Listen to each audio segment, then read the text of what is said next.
Hello everyone, Dan here from the Next Issue Podcast. On today's video, I'll be doing a review for Solo Leveling Episode 4. I've got to get stronger. We have reviews for all three episodes in the channel, so make sure to go check those out. I'll be going into a little bit of spoilers. I feel like this episode is finally the point where I want to dive a little bit deeper into the episodes and kind of talk about what's going on because I feel like that now that the story's given us, we built out a world, we know the character a little bit better, and I feel like he's finally on his way with the actual task. Whereas the first two episodes were pretty much a lot of big setup, and then the third episode, I felt like it was like, let me explain to you the new status quo of the anime. Here we really have like we are on our way now. So this one definitely we grind out a lot, if you know what I mean. So spoilers ahead.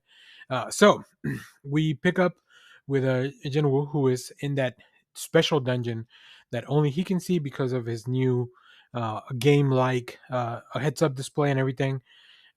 So he was fighting some low level goblins and now a Lycan with like the I think it's called like the steel teeth Lycan, something like that. Um, they they finally figure he finally figures out that I need to fight these things and I need to kill them and I need a weapon. So because of the remembering how this is kind of like a game, he checks his inventory, pulls out a cool sword, and then we get back to that really cool gore that I've been appreciating from the beginning of this. Like they're not holding back on how they display some of this violence. Now, obviously, this is a little bit more fantasy stuff, but yeah, I like that we continue to explore all these aspects of like how is this game that he's within, right?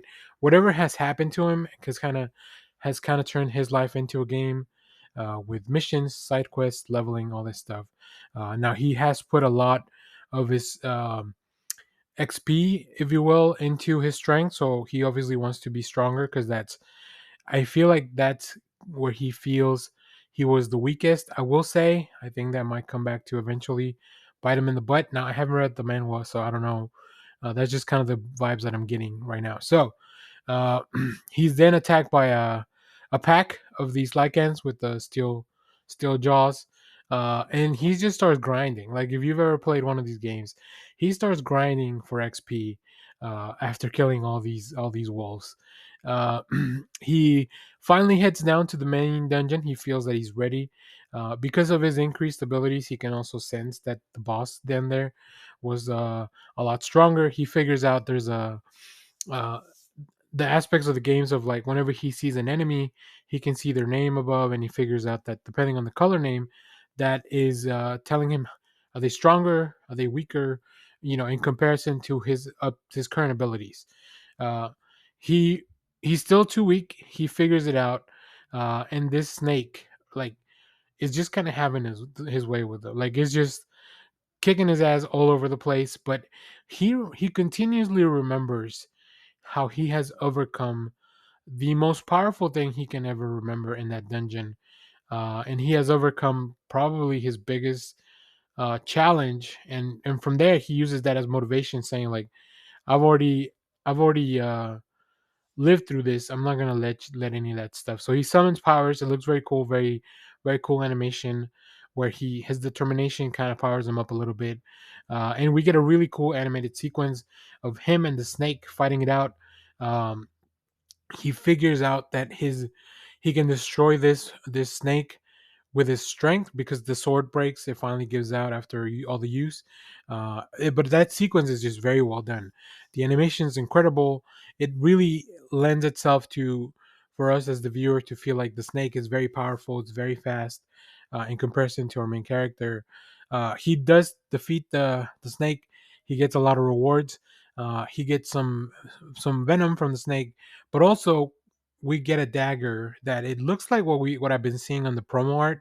So it looks like he finally has a new weapon. Now, while in the dungeon, while he was doing this, grinding it out in the dungeon, something else came through in the city, something from the gates. And he figures it out. He goes in to see what's going on. There's a group of hunters that had to kind of come together very quickly, and they are unable to take this beast down. Jinwoo helps by throwing his old sword to defeat the defense so that the heroes that are there fighting it can kind of step in and finally finish it off. But he does it in a way where we see that he's still hiding his new abilities and his new power from the rest of the world. So I think that's going to be also an interesting facet of this anime. So overall, this was an excellent episode. I think the first two are just so incredibly well done that this is not as good as that, because I feel like the tension was so much higher in the first two, and I think it almost feels like they're from a different anime. But it's still very well done. I really enjoy this, and I love all the setup that we're doing for this. But I feel like eventually people are gonna start to see that he's different, and we're gonna see how that plays off. But also, he's gonna want to do better missions. But technically, he's still ranked an E hunter, so we'll see how he kind of deals and copes with that those changes. So interesting stuff, very cool. I really am enjoying this. So if you have seen this episode, let me know what you thought about it down in the comments. As always, thank you for watching, everyone. Remember to share, like, subscribe, hit the bell so you know when we go live. That is most Saturdays, 10 a.m. Central Standard Time. Stay tuned. We have more comic reviews, trailer reactions, TV recaps, all that fun stuff here in the channel. Thanks for watching, everyone.